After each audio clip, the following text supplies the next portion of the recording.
제가 1호차 수행을 했습니다. 대통령하고. 그때 대통령이 서문시장을 처음 갔어요.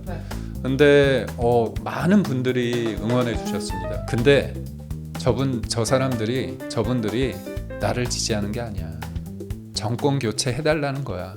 연수에서 전철을 타고 여기까지 오신 거 아닙니까? 저는 M버스라고요. M버스. 첫 차 타고 예. 5시 10분 차 타고 와서 좀 일찍 왔습니다. 그래서 네. 준비하시는데 제가 방해한 게 아니지. 아닙니다. 네. 첫차 빨간색 첫차 네. 그거 타고 오시. 거기가 예. 이제 그 사마고속이 있을 때 빨간 딱지, 소위 말해 빨간 딱지가 요즘 M버스라고 네. 약간 파란색 계통. 네. 알겠습니다. 좀 첫 차를 타고 오신 김기흥 부대변인과 함께 한번 다뤄보도록 하겠습니다. 제가 꼭 한번 모시고 싶었는데 드디어 오늘 모시게 됐어요. 그런데 첫 출연인데 네. 주제가 상당히 좀 헤비합니다. 무거운 것 같아요. 왜 하필 오늘인가 싶은데 네. 어제 이제 드디어 백서, 국민의힘 총선 백서가 드디어 발간이 됐습니다. 이 질문을 좀 안 드릴 수가 없을 것 같습니다. 어저께 갑자기 발간이 됐는데 어제 좀 나올 거라고 예상은 하셨어요? 실은 지난주에 네. 제가 의원 몇 분이랑 이렇게 저녁을 했는데 이번 주에 뭔가 나올 거고 만약에 나오지 않으면 뭔가 왜 나오지 않느냐 네. 이런 언론 보도가 나올 수도 있다 네. 이런 얘기가 좀 있더라고요. 네. 이 백서가 어떻게 보면 미리 나왔어야 되는데 좀 늦게 나왔잖아요. 근데 더 이상 늦출 수 없다는 게 당내 분위기였던 것 같고요. 그래서 예. 늦었지만 그래도 나왔고요. 좀 아쉬운 대목이 많더라고요. 아쉬운 대목이 많다 이렇게 말씀하셨는데 네. 저희가 많이 좀 여쭤볼게요. 그러면은 그 대변인님도 인천에서 총선에 출마를 하셨는데 백서 관련 인터뷰 하셨어요? 네, 저희가 지역별로 다 했습니다. 아마 대구 경북 빼고는 아마 다 했을 겁니다. 대구 경북 네. 빼고는 예. 네. 근데 이제 저희가 현장에서 느꼈던 건 어떻게 보면 제가 보는 게 전체는 아니기 때문에 제 네. 말이 뭐 정답이라고 할 수는 없는데요. 네. 우선은 저는 뭐 누구를 탓하기 전에 저희가 오만해서 졌다고 봅니다. 제가. 오만해서 졌다. 네, 예. 왜냐하면 선거는 무엇보다도 목에 힘들어가고 오만하면 지거든요. 네. 근데 저희가 2조 심판을 하지 않았습니까? 이재명 대표하고 조국 대표 관련해서 심판을 한다고 했는데 국민들 눈높이 입장에서는 그 심판보다는 저희가 네. 조금 오만하고 해야 될 걸 못했는데 그런 부분에 있어서 좀 회초리를 물론 저쪽이 잘했다는 건 아니에요. 그렇지만 우리가 집권을 했고 집권을 한 만큼 더 세게 어떤 책임감을 물었다고 보고 있고요. 저는 문제는 질 수도 있습니다. 질 네. 수도 있는데 그 이후의 상황이 좀 지금 여러 가지 어떤 변화라고 하는데 전대 과정을 거치면서 또 지금 이제 한동훈 리더십이 세워지고 나서 지금의 일련의 상황을 봤을 때는 총선 이후에 정신 못 차린 거 아닌가. 뭐 대통령실을 탓할 수도 있고 이제 한동훈 대표를 탓할 수도 있는데 그걸 떠나서 자꾸 이제 어떤 결과를 가지고 책임 공방으로 가다 보면 이게 본질적인 문제를 회피할 수도 있고 풀지 못하는 경우가 있거든요. 네. 그래서 그런 면에 있어서는 되게 지금 안 좋은 상황이다 그렇게 느끼고 있습니다. 그 인터뷰 몇 번 하셨어요? 그러면은 네? 인터뷰 몇 번 하셨어요? 인터뷰는 그때 조금 저희 인천 지역 쪽 분들이 인천 네 모여가지고 이제 저기로 왔죠. 2승 당차로 7패 와서. 하신 거 아니에요? 인천에서 2승 7패? 인천은 14개 중에서 예. 2개만 됐습니다. 그렇죠. 예. 어떻게 보면 저희 인천 연수 쪽이 좀 되고 몇 군데가 됐으면 의미가 있는데 그래서 저희가 우스갯소리로 인천 상륙 작전이 네. 연수구가 이제 바닷가니까 네. 거기서부터 돼야 된다 얘기를 했었는데 그러니까 저희가 해볼 만한 곳이었거든요. 네. 근데 뭐 3%로 지긴 했는데 거기서 지니까 다른 곳은 더 격차가 좀 벌어지고 제가 사실 이제 지금 이제 벌써 오래됐습니다만 네. 총선 때 새로 부침을 하면서 계속 눌러봤던 동네가 몇 군데 예. 있어요.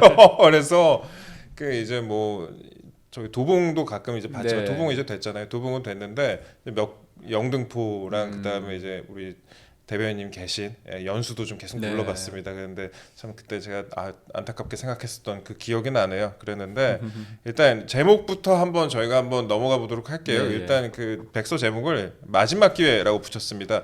집권이 2년차 여당으로서 선거를 치렀기 때문에 정치적 공동 운명체인 정부의 국정 운영 평가에 큰 영향을 받았다 이렇게 기재를 했는데 백서 보시고 드신 생각, 이게 어떻게 잘 만들어졌다, 웰메이드다, 어떻게 보세요? 사실 뭐 총선이란 거는 회고적 성격이 크죠. 네. 심판의 성격이 기본적으로 있고 대선 같은 경우는 미래지향적인 그런 부분이 있기 때문에 과거에 대한 심판보다는 어떻게 하겠다 인물 중심적으로 가는 경향이 있습니다. 네. 그래서 정부 심판에 대한 어떤 기조는 다분히 있다고 볼 수 있고요.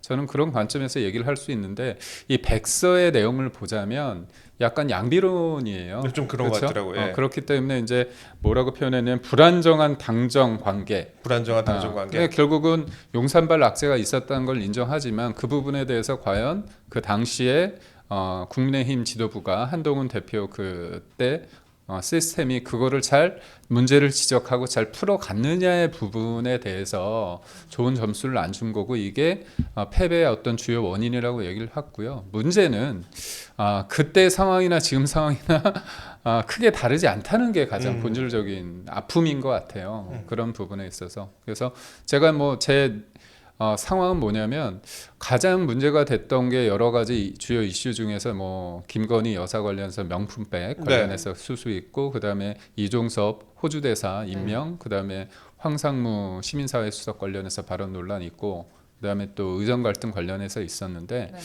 여러 가지 악재가 있었던 거는 맞습니다. 근데 그 부분에 있어서 과연 한동훈 대표 체제 때 그때 선거 때 그 부분을 어떻게 대통령실과 소통을 하면서 풀었느냐 그런 부분에 있어서는 좀 낮은 점수를 준 것 같아요. 그러니까 저희가 이제 전대 과정에서 김건희 여사가 한동훈 대표한테 보냈던 그 텔레가 공개되지 않았습니까? 근데 그때 사람들은 그 방점이 사과를 하냐 마느냐 가지고 이렇게 좀 관심을 가졌다면 저는 좀 달리 봤어요. 뭐냐면 한동훈 대표와 대통령 사이의 관계가 너무 안 좋으니까 당시에 김건희 여사가 뭔가 풀어가려고 했던 노력이 있었어요. 그러니까 결국은 그거는 그 3인 간의 그런 사적인 관계가 아니라 결국은 대통령과 선거를 치르고 있는 한동훈 비대위원장 그 사이의 관계가 되게 중요하다는 거잖아요. 결국 어떤 부분에 대해서 서로 간의 신뢰가 이루어지지 않았을 때 어떤 문제가 불거졌을 때 그게 당에서 뭔가 요구를 했을 때 대통령실에서 그걸 온전하게 받아들이지 않는다는 그 첫 단추가 어떻게 보면 그때 김건희 여사의 문제였다고 보거든요. 그러니까 우리가 복귀해 보면 1월 13일 날 김경률 비대위원장이 마리 앙뚜아네트 발언을 하고 그 당일 날 한동훈 비대위원장이 서울시당 그 현장에서 김경률 위원장을 손을 들어줘요. 마포로 나온다고. 그거를 이제 대통령실이 봤을 때 어떤 느낌이었을까는 가히 짐작이 가잖아요. 원래 이제 말리는 시누이가 더 밉다고.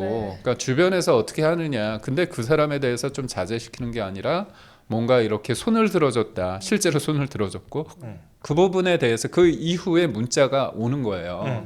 그러니까 대통령과 한동훈 대표가 뭔가 이격되고 있다는 떨어지고 있다는 관계가 불편하다는 거를 김건희 여사가 알고 이 부분에 대해서 자기가 풀려고 했던 건 맞죠. 근데 그거를 당무 개입으로 보느냐 저는 좀 달리 보거든요. 그거는 누구보다도 두 사이의 관계를 아는 사람으로서 그거를 사적이다 공적이다 그걸 떠나서 저는 그 부분을 좀 풀었으면 좋겠다고 보고 그게 만약에 풀렸으면 좀 더 대통령실 악재가 있었을 때 한동훈 대표가 얘기를 하면 대통령실이 좀 더 이게 온전하게 받아들일 수 있는 거잖아요. 그러니까 그런 부분에 있어서의 어떤 첫 단추가 잘못 채워졌다 전 보고 그거는 대통령실도 잘못이고 한동훈 대표도 저도 양비론을 볼 수밖에 없는데 그런 면이 되게 아쉽다 보니까 백서에서 좀 두루뭉실하게 불안정한 당정 관계다 이렇게 정의를 한 것 같아요. 불안정한 당정 관계다 이렇게 정의를 한 것 같다는 말씀하셨는데 제가 한 가지 궁금한 게 이제 직접 한번 뛰어보셨잖아요. 격전지에서 뛰어보셨는데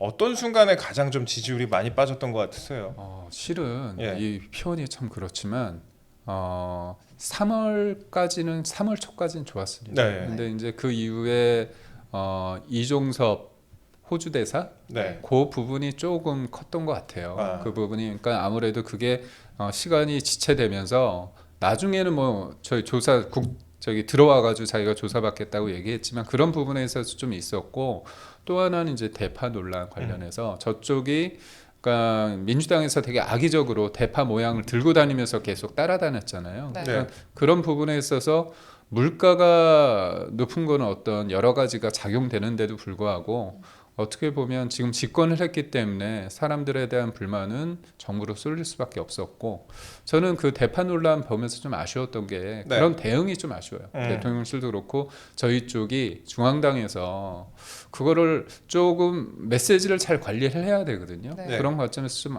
아쉽고 저는 그렇습니다. 그러니까 한동훈 대표 체제에 대해서 조금 문제점을 제가 지적을 한다면 한동훈 대표 열심히 했어요. 근데 혼자 열심히 했습니다. 그러니까 현장에서 가서 어떤 메시지를 던질지 그리고 현장에서 이제 소위 말해서 인싸잖아요. 네. 그러니까 사람들이 좋아하고 그건 좋아요. 네. 근데 정책, 네. 그다음에 메시지, 네. 그다음에 어떤 악재가 터졌을 때 중앙에서 어떻게 대처하는지 이 부분이 시스템적으로 돌아가지 않았어요. 그러니까 현장에서 선거를 뛰는 사람들 입장에서는 되게 그 일정에 연연하다 보니까 크게 못 봅니다. 아. 그러다 보면 그냥 소위 말해서 몸으로 때우거든요. 저도 솔직히 말해요. 저도 이제 일정 뭐 전략 메시지 저한테 도움 주는 분들한테 나는 몸으로 굴리는 일을 잘한다. 예. 아니 그럴 수밖에 없어요. 전 자전거 타고 다니신 것도 네. 봤어요. 예. 네. 그러니까 제가 하루에 4시 반에 일어나가지고 3시간 동안 아침 피켓팅하고 저녁 때는 또 7시부터 11시까지 명함 돌리고 다녔거든요. 네. 제가 지금 몸무게가 77 정도 되는데 74까지 빠졌었거든요. 어. 그러니까 결국은 현장에 있는 그 후보는 몸을 굴리는 일을 뿐이 못해요. 네. 그러니까 결국은 중앙에 악재가 있을 때는 그런 부분에 대해 해야 되고 좀 아쉬웠던 건 뭐냐면 우리가 집권 여당이잖아요. 그렇다면 우리가 뭘 할 수 있는지를 적극적으로 알리는 작업을 해야 돼요. 근데 저는 인천 송도는 개발에 대한 니즈가 큽니다. 그렇죠. 예. 그렇다면 그런 부분에 대해서 제가 얘기를 했을 때 중앙당과의 관계 속에서 이게 현실화된다는 그런 무게감을 줘야 되거든요. 네. 근데 그런 것들이 좀 부족했다. 그리고 또 하나는 뭐냐면 2조 심판. 네. 제가 앞서 말씀드린 것처럼 심판 대 심판이라는 게 저쪽은 여튼 우리가 정권 교체를 하면서 한번 매를 맞았잖아요. 그렇죠. 예. 근데 우리가 그 부분에 대해서 저는 역으로 우리는 개혁에 대한 노동개혁, 의료개혁 여러 가지 개혁을 하고자 하는데 사실 사람들이 잘못 알고 있는 게 뭐냐면 대통령이 모든 권한을 가지고 있다, 권력이 있다고 보는데 아닙니다. 국회가 권력이 있고 대통령은 권한이 있는 거예요. 네. 우리나라는. 근데 이제 여소여대 국면이니까 우리가 발목이 잡힌 게 맞거든요. 그렇다면 이런 현실을 우리가 부족하지만 이런 방향으로 하겠다. 읍소를 하면서 일할 수 있는 기회를 달라고 하고 네. 이런 부분에 대해서는 우리가 집권 여당이기 때문에 공약을 했을 때 이게 실질 허언이 아니라 할 수 있다는 그런 가능성, 현실성을 보여주는 게 저는 전략적으로 맞았는데 네. 그런 부분에 있어서 좀 여러모로 아쉬운 것이. 네. 근데 예. 뭐 이건 지금 빈말이 아니라 네. 제가 부족해서 졌습니다. 네. 네, 그럼 선거 끝난 지 그 6개월이 넘었잖아요. 네. 근데 백서가 제때 나왔다고 생각하십니까? 제때 못 네. 나왔죠. 네. 아무래도 전대가 빨리 생각보다 빨리 이루어지면서 뭔가 백서가 나오면 누군가한테 불리하다, 유리하다 그런 쪽으로 해석이 되니까 네. 계속 지체됐던 것 같아요. 근데 지금 나오는 게 좀 의미가 있냐 이런 지적도 있는데요. 저는 한동훈 대표가 백서에 대해서 이제 국민이 평가할 거다 이렇게 말씀을 하셨는데 뭐 그렇죠. 국민이 평가하겠죠. 하지만 백서도 한 500여 명이 인터뷰를 하고 관계자만 뭐 1000명 정도 되거든요. 네. 의미가 있습니다. 네. 그리고 실패 이후에 여러 가지 인터뷰를 통해서 하고 이번 기회에 당이 얼마나 그러니까 중앙당이 저도 좀 놀랐어요. 네. 체계적이지 않습니다. 아. 그러니까 이거죠. 김기현 대표 체제로 하다가 이제 한동훈 비대위원장이 온 거잖아요. 네. 근데 사무총장도 바뀌고요. 다 바뀌었어요. 네. 그러니까 어떤 일을 할 때 어떤 연결성, 일관성 그런 게 좀 부족하고 아무래도 뭔가 이제까지의 선거가 시스템적으로 민주당이 의외로 조직이나 네. 시스템적으로 이루어진 부분이 있어요. 물론 네. 이제 비명 행사하고 그랬지만 근데 우리가 의외로 네. 그런 게 부족합니다. 저도 그 부분에 좀 네. 중점에서 봤는데요. 저도 네. 이렇게 백서를 한번 쭉 한 2번 정도 봤는데 이게 그러니까 이제 우리 대변인 말씀하신 대로 어느 정도 양비론이라 하긴 좀 그렇고 이제 모두가기로 간 게 좀 있는데 그거는 뭐 그렇다 치겠는데 이제 뒤에 보면 시스템적으로 이제 이 당이 상당히 부족한 게 많다라는 거를 이제 보여준 부분이 있거든요. 이게 그동안 오랫동안 시스템적으로 좀 골마 있다라는 생각이 들어요. 몇 년 간 것 맞습니다. 같은데 이 부분에 대해서 좀 어떻게 보십니까? 어떤 부분이 특히 좀 문제라고 보시는지 백서가 여러 파트로 갈리는데 특히 어떤 부분이 좀 특히 문제라고 보시는지. 저는 그렇습니다. 그러니까 한 사람에 의해서 예. 선거가 이기고 지고 그런 게 아니고 누가 오더라도 여기는 시스템적으로 돌아가기 때문에 이긴다고 그런 게 어떻게 보면 당인 거죠. 네. 근데 우리가 이제까지 보면 당을 위해서 뭔가 그러니까 쇄신과 어떤 변화라는 그런 측면에서 자꾸 어떤 연결성이 없는 상태에서 뭐 이미지 선거를 좀 하고자 했던 게 아닌가. 저는 한동훈 대표가 가지는 어떤 대선 주자로서의 어떤 그 새로움 그런 것들이 어필이 됐다고 봐요. 근데 그게 이미지 아닙니까? 예. 결국 이미지에 기댔는데 그 이미지가 확장성이 좀 덜했다. 그런 부분에서 좀 아쉬움이 있고 이런 얘기를 하더라고요. 저는 한동훈 대표가 저희 지역구에 와가지고 도움 준 거에 대해서 되게 감사함을 가지고 있습니다. 근데 저한테 민주당 지지하는 분들이 저를 좀 많이 지지를 했어요. 송도에서 젊은 분들이. 그러니까 왜냐하면 그분들이 저한테 당을 보지 않고 저를 보고 찍었다는 얘기를 하는 분들이 좀 있어요. 왜냐하면 그게 이제 허언인지 아닌지는 저도 이제 감이 있잖아요. 예. 근데 그분이 얘기한 말씀이 뭐냐면, 그러니까 우리 쪽 지지자들 입장에서는 한동훈 대표가 되게 좋지만 중도 입장에서 볼 때는 그다지 좋은 이미지는 아니었다. 그런 얘기도 하던 분도 있죠. 확장성 측면에서. 그러니까 그런데 그거는 뭐 민주당 지지자인데 여하튼 그분이 절 찍었으니까. 네. 그러니까 그런 면에 있을 때 한 사람에 의존하는 그런 어떤 시스템이 결국은 그 사람에 대한 이미지의 호불호로 갈리다 보면 확장성의 한계가 있다. 결국은 그거를 혼자가 아니라 여러 명, 혼자가 아니라 정책이나 메시지가 같이 가면서 종합적으로 시스템에 가려면 그런 어떤 틀이 마련돼 있어야 된다. 근데 선거를 앞두고 갑작스럽게 그게 만들어지는 건 아니거든요. 그런 관점에서 이제 사람들이 얘기하는 게 여의도 연구원이 과연 무슨 역할을 했느냐, 여론조사를 제대로 했느냐, 아니면 정책을 만들었느냐. 여의도 연구원이 당대표 바뀌면 바뀌어요. 말이 안 되죠. 그러니까 국민의힘이라는 어떤 정책과 어떤 그 뭐랄까요, 아이덴티티, 정체성을 보수라는 가치에 대해서 뭔가 우리가 얘기를 하고 그거를 계속 이어가야 되는데 그런 부분에 대해서 그렇죠. 그러니까 보수주의자라고 했을 때 어떤 사람은 이 말이 굉장히 무겁고 바뀌어야 된다 그런 얘기까지 하거든요. 근데 정작 이 보수의 가치에 대해서 우리가 치열하게 했고 우리가 지녀야 될 가치라고 생각을 못하는 거죠. 그래서 저는 이 백서를 여러 가지 누가 잘했다 못했다 그거에 다 보면 어떻게 보면 정치적으로 이용될 수 있지만 우리 앵커님 말씀처럼 뭔가 시스템적으로 문제가 있다는 걸 이번에 굉장히 깊이 있게 봤어요. 그렇다면 제도적인 시스템적인 틀을 만들어서 다음에 선거는 누가 오더라도 우리가 부족한 부분을 중앙당의 도움으로 얻어야 되는데 이번에는 약간 중앙당의 도움이 좀 없었다. 그런 면에서 아쉬움. 예, 여러 가지 아쉬운 말씀해주셨습니다. 근데 백서 보면은 저도 여러 가지 느꼈어요. 근데 어떤 말을 하려고 하는지는 많이 알겠더라고요. 그러니까 시스템 많이 말씀을 하셨고 시스템도 그렇고 그 일선에 제가 또 후보들 또 물어보면은 조직적인 측면에서도 비교가 되지 않는다. 이게 그 얘기를 하더라고요. 제가 그 경선에서 전국에서 당협위원장을 경선에서 이긴 유일한 후보입니다. 근데 좀 아쉬운 게 본선을 갔을 때 이른바 당협위원장 제가 이겼으니까 그 조직에 대해서 자연스럽게 오느냐 오지 않아요. 앙금도 있고 그러니까 하나 되지 못하는 것도 있고 또 하나는 뭐냐면 의외로 그 당협의 시스템을 봤을 때 유기적이지 않다. 뭔가 엉성했다. 어떻게 보면 이제 저의 숙제인 거죠. 제가 앞으로 몇 년 동안 그거를 잘 조직적으로 채워야 되는 건데 민주당은 그게 있습니다. 조금 잔인한 표현을 한다면 확실하게 응징을 해요. 그게 있죠. 맞아요. 그렇기 때문에 말을 듣습니다.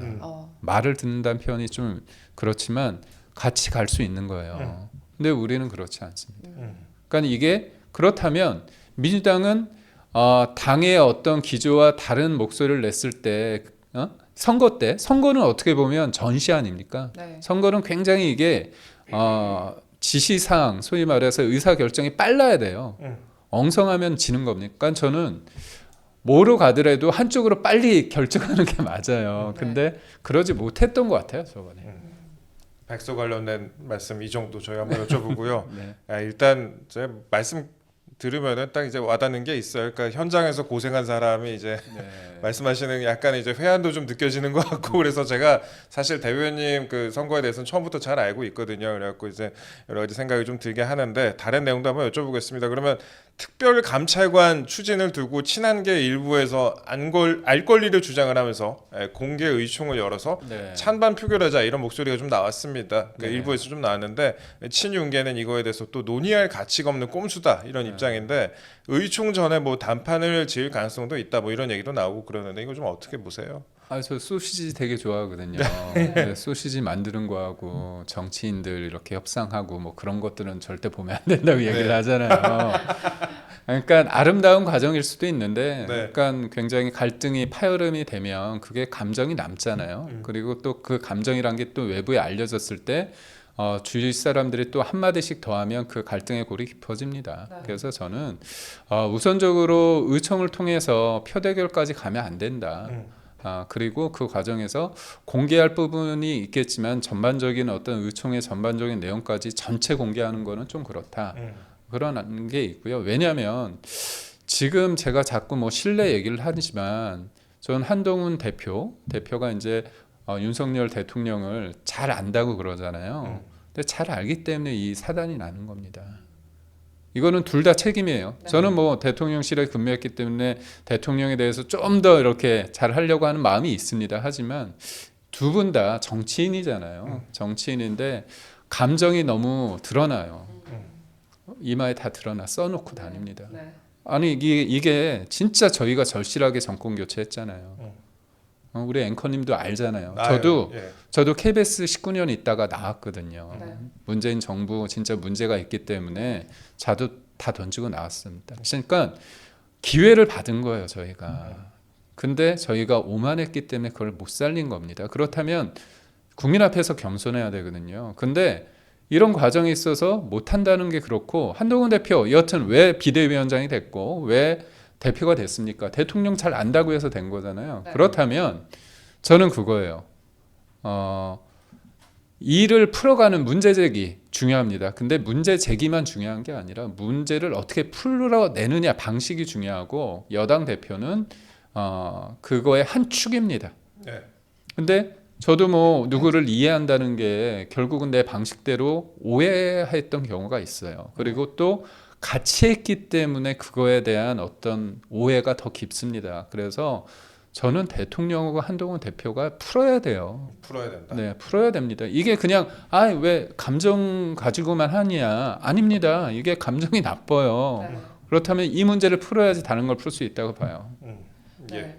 그런데 정작 그 야당은 특별감찰관은 본질이 아니라고 하면서 특검으로 몰아세우는 모양새입니다. 네, 일단 2일에 이제 장외 투쟁이고요. 14일에는 특검법 처리를 또 예고를 했습니다. 네, 이재명 대표 1심 선고를 앞둔 영향이라는 해석이 나오는데 이건 어떻게 이건 생각하십니까? 당연한 거죠. 네. 그러니까 그쪽에서는 본질이 아니다고 얘기하잖아요. 네. 특감이 본질이 아니다. 네. 특검이 본질이다. 제가 말씀드릴게요. 그쪽의 본질은 진상 규명이나 아니면 김건희 여사가 뭘 잘못했는지 그게 중요한 게 아닙니다. 그들에 있어서 본질, 핵심은 대통령을 탄핵한다는 거 아닙니까? 탄핵이다. 예. 그렇죠. 그렇기 때문에 그 과정에 있어서 징검다리로 하는 거죠. 장애투쟁 관련해서도 저는 조국 대표처럼 시원하게 탄핵한다고 얘기했으면 좋겠어요. 그렇죠. 네. 뭐 이제 조국혁신당 이쪽에서는 탄핵하자 이렇게 하면 탄핵 답안까지 한다고 네. 하는데 네. 어느 정도 약간 거리를 좀 두는 모양이잖아요. 아니 그러니까 비겁한 게 네. 이재명 대표는 끌어내린다고 하고 그거에 대해서 언론에서 이건 탄핵 얘기한 거 아니냐 했더니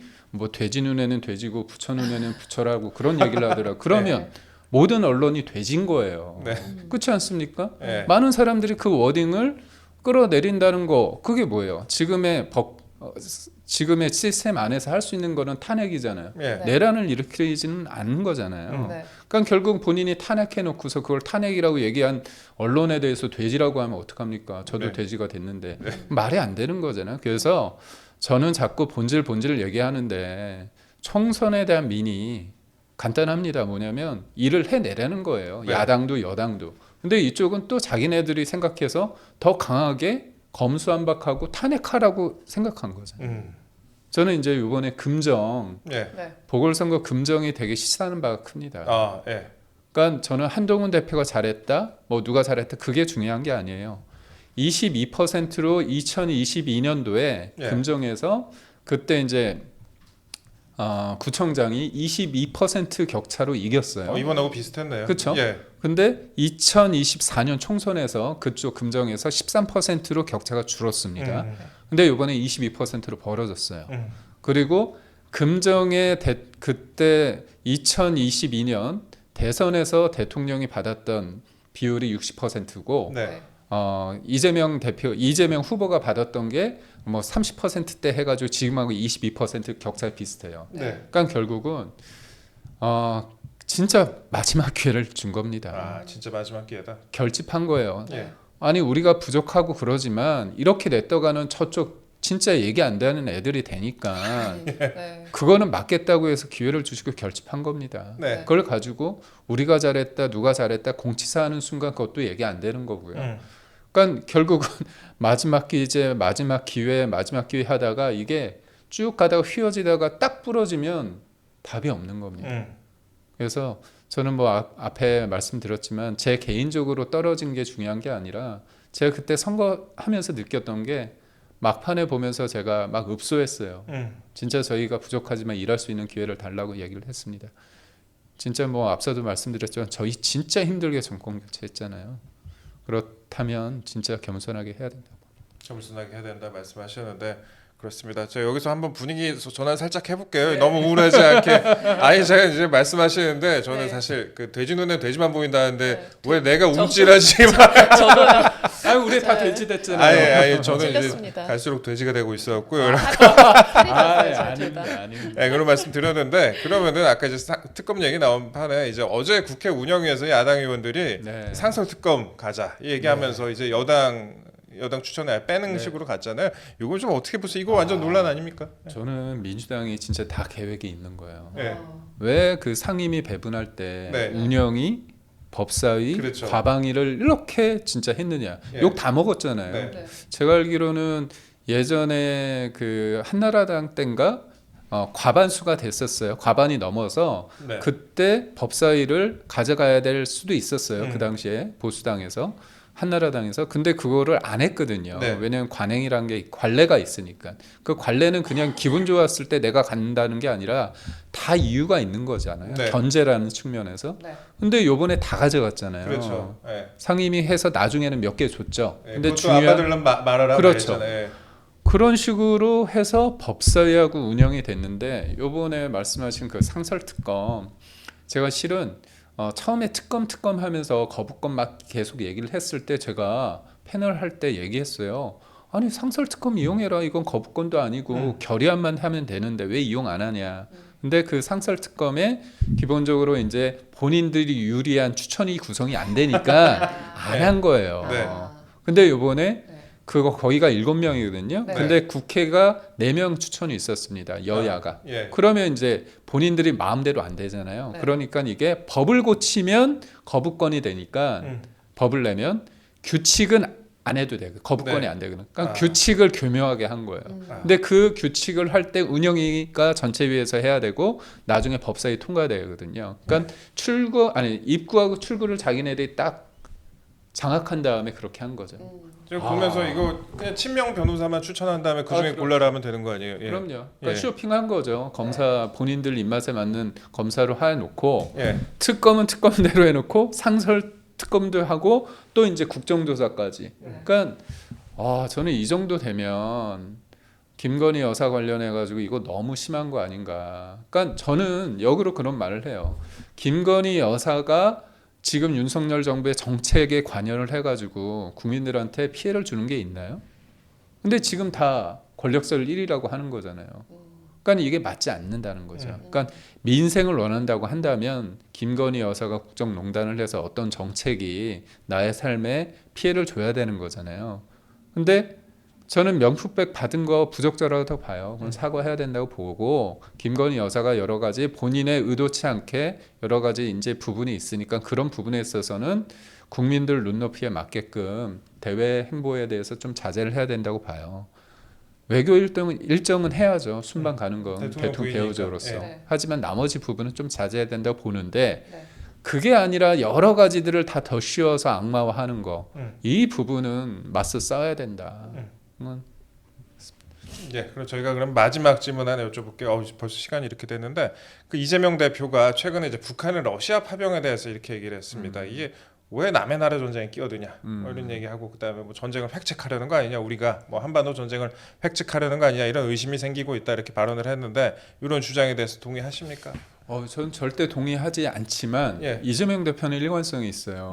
뭐냐면 선거 때 젤렌스키 관련해서 저희가 이제 연대 표시를 했거든요. 윤석열 후보 측에서는. 예. 그때 이재명 대표가 뭐라고 얘기했냐면 6개월 된 뭐 코미디언 출신의 대통령 초보가 그렇죠. 예. 뭐 전쟁을 뭐 야기했다. 네. 이거는 엄연히 러시아가 우크라이나를 침공한 겁니다. 근데 그 부분에서 그런 인식을 가진 사람이에요. 그리고 6.25 때 이제 미군이 제가 알기로는 4만 5천 명인가 예. 전사를 했죠. 근데 이제 그분은 뭐라고 표현했냐면 해방 이후에 미군이 점령군을 했다. 뭐 그런 인식이 있는 거죠. 그러니까 결국 삐뚤어진 인식 속에서 역사관을 가졌기 때문에 지금의 상황을 그렇게 얘기하는 거예요. 저는 자꾸 그분들이 이제 민주당에서 계엄 얘기하잖아요. 네. 그래서 이번에 국정감사할 때 계엄에 대한 거 뭔가 나올 줄 알았어요. 그랬더니 이걸 가지고 이 지금 나온 걸 가지면서 뭐 전쟁 사주한 거 아니냐, 계엄 음모다, 예비 음모다, 예비 음모. 예비 음모다 하고 또 외환 유치 예. 예비 음모. 예. 이분들이 음모론자잖아요. 근데 좀 본인들이 볼 네. 때도 궁색하니까 예비가 있어. 예비 음모. 예. 근데 더 재밌는 게 외환 유치. 네. 예. 유치하죠 진짜. 아니 외환을 유치한다 이 어려운 표현을 네. 국민들한테 주입식으로 저는 반복적으로 하는 이런 선동을 한다는 게 참 문제라고 보고요. 국민들이 그러니까 이재명 대표가 하는 이런 것들이 본인의 사법 리스크를 막기 위한 방탄이라고 생각을 합니다. 그러면서 그 표현이 그랬었잖아요. 요즘에 보면 검사 독재 얘기하면서 네. 양복 입은 뭐 영장 등 네. 제가 볼 때는 빼찌단 의원들의 제가 볼 때는 방탄 뭐 그런 거라고 봅니다. 그러니까 입법 독재라는 이 표현이 굉장히 다수에 의한 것들이 굉장히 맞죠. 네. 맞지만 소수에 대한 배려가 있어야 됩니다. 그러니까 본인들이 권한을 가졌을 때 주체할 수 없는 권력을 가졌을 때 누구를 위해서 그걸 사용하느냐. 이재명 한 사람을 위해서 하는 거잖아요. 그러니까 링컨이 그런 얘기를 했더라고요. 그러니까 그 사람의 댐댐이를 알려면 권한을 줘봐라. 네. 지금 맞습니다. 딱 우리가 느끼는 거 아닙니까? 네. 그래서 저희가 정신 차리고 네. 잘 해야 된다. 네. 참 어렵죠. 잘 해야 된다. 예. 정신 차리고 잘해야 된다 말씀하셨습니다. 예, 저도 많은 경우를 좀 느끼게 하는데요. 지금까지 그 저희가 김기흥 대통령실 전 부대변인과 이런저런 얘기 나눠봤습니다. 제가 근데 사실 처음에 이제 백서를 오늘 처음 저희가 주제로 좀 다뤄봤는데 결국 느낀 거는 좀 뭐랄까요, 잘해야 된다, 마지막 기회다 이런 말씀하신 것 같아요. 그리고 네. 좀 진솔한 말씀하신 것 같았고 네. 더 가슴에 좀 와닿았습니다. 이게 맞습니다.